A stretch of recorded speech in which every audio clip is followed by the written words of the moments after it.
Assalamualaikum warahmatullahi wabarakatuh. Halo sahabat sawit Indonesia.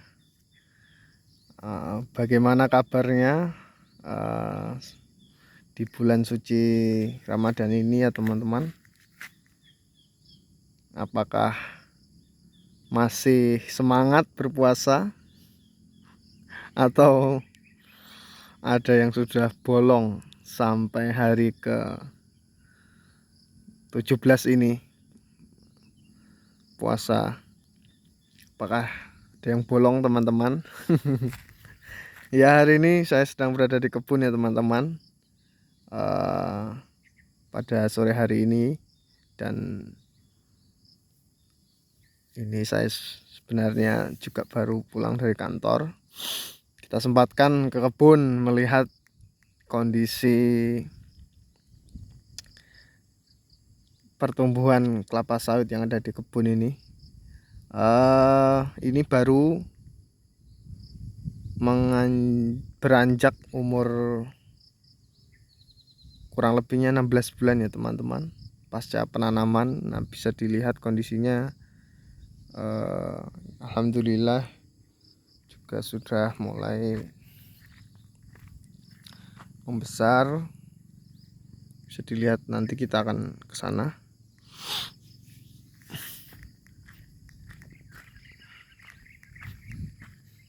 Akan tetapi masih banyak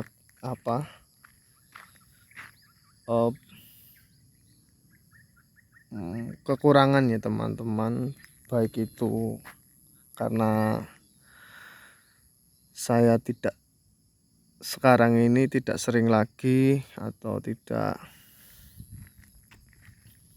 terus-terusan mengecek perkebunan kelapa sawit ya, maka ya seperti ini, tidak terkontrol adanya serangan hama.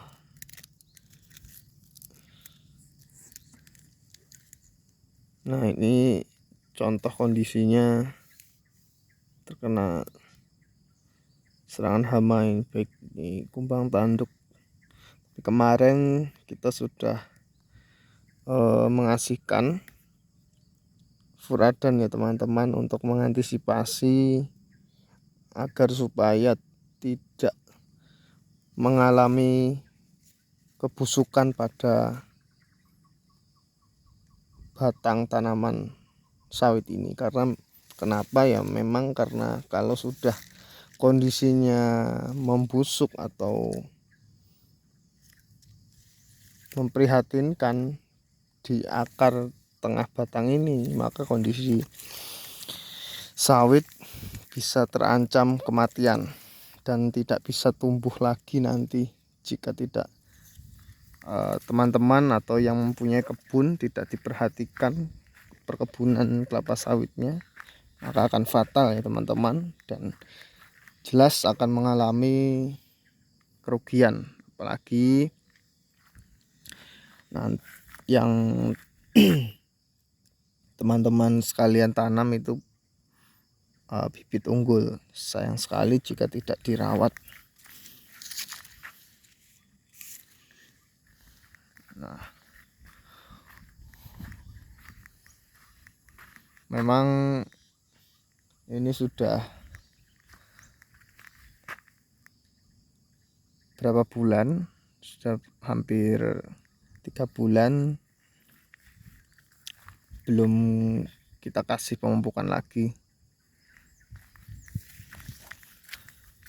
Tetapi nanti kita akan kasihkan kembali ya teman-teman. Tapi biasanya nanti setelah pemupukan langsung kita antisipasi lagi dengan menggunakan furadan, agar mengendalikan hama supaya tidak memakan di tengah-tengah daun sawit. Karena memang kondisinya setelah habis pemupukan itu, kondisi sawit masih segar, tanaman juga hijau-hijau.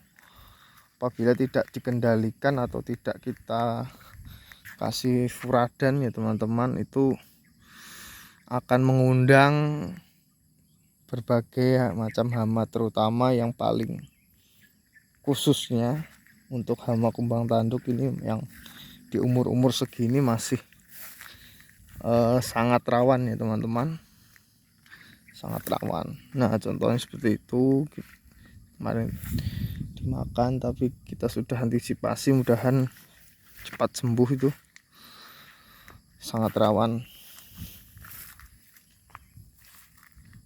Nah ini sudah di umur 17 bulan, ini pertumbuhannya alhamdulillah bagus, dan memang perawatannya juga harus bagus ya teman-teman. Nah, terutama perawatan dalam segi pemupukan harus terus dijaga. Berapa kali kita melakukan pemupukan dalam setahun, dan berapa takaran dosisnya juga disesuaikan ya teman-teman, disesuaikan dengan umur, disesuaikan juga dengan kantong teman-teman juga, karena memang harga pupuk sekarang juga masih relatif masih tinggi ya teman-teman, masih lumayan.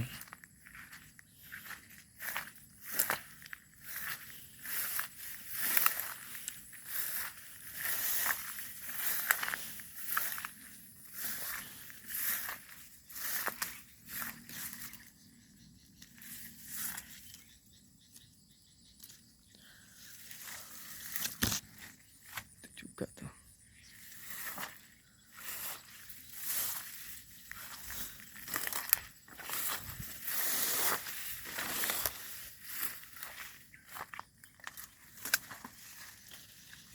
Wah ini cukup bagus sih, besar batang.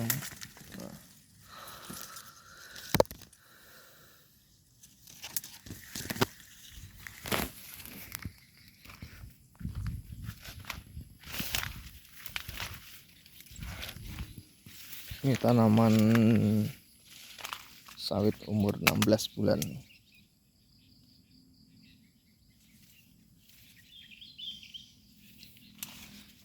Ya kalau memang melihat kondisi tanaman seperti ini juga menyenangkan ya teman-teman. Karena kenapa? Uang yang kita keluarkan untuk menginvestasikan ke perawatan itu nanti akan berbuah manis setelah nanti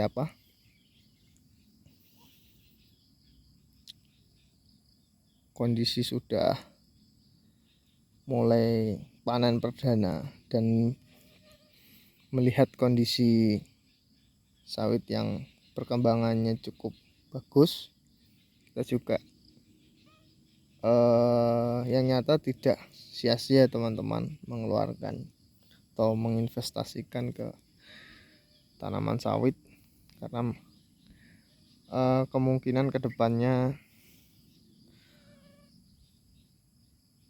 harga dari sawit itu juga mudah-mudahan bisa stabil. Dan memang ini cenderung mayoritas petani sawit atau mayoritas pekebun di Indonesia mulai berbondong-bondong mengganti atau mengalih fungsikan lahannya ke tanaman sawit. Dan itu juga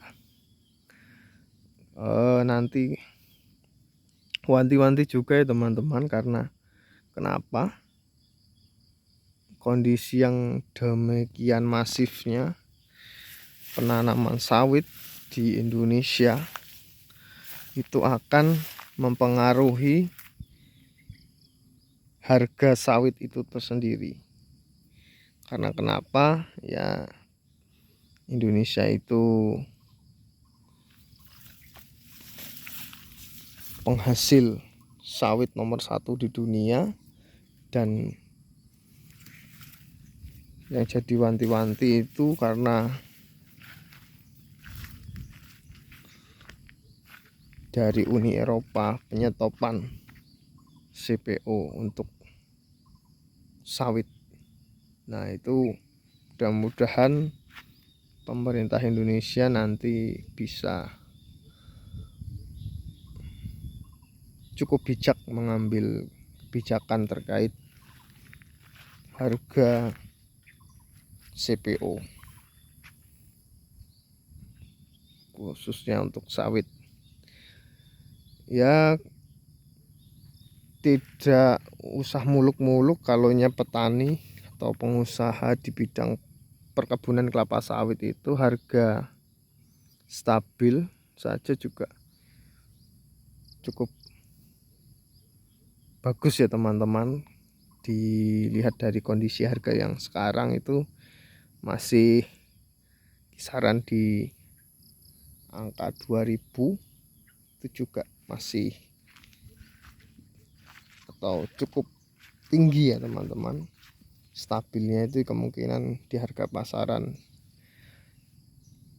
per kilonya kurang lebih ya 1700 sampai 1800 tuh sudah stabil. Ya, mudah-mudahan kedepannya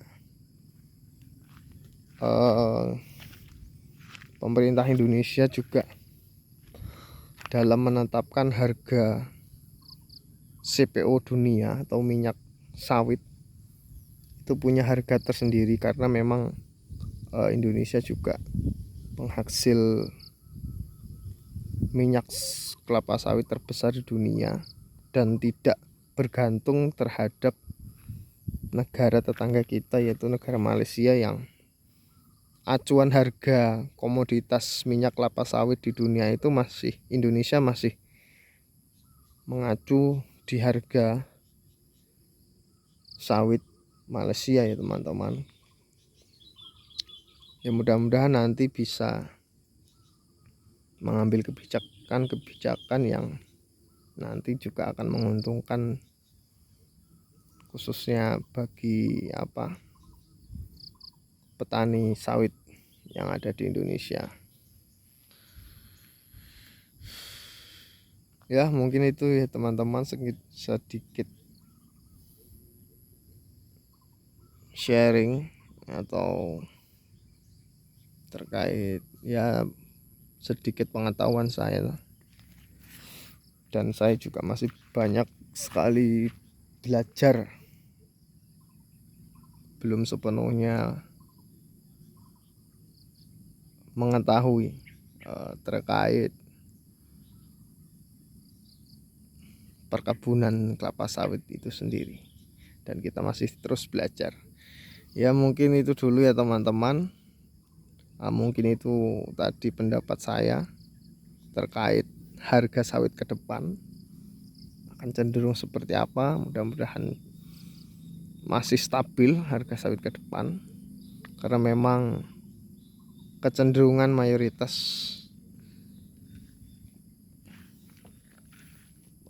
petani atau perkebunan sekarang beralih fungsi ke perkebunan kelapa sawit.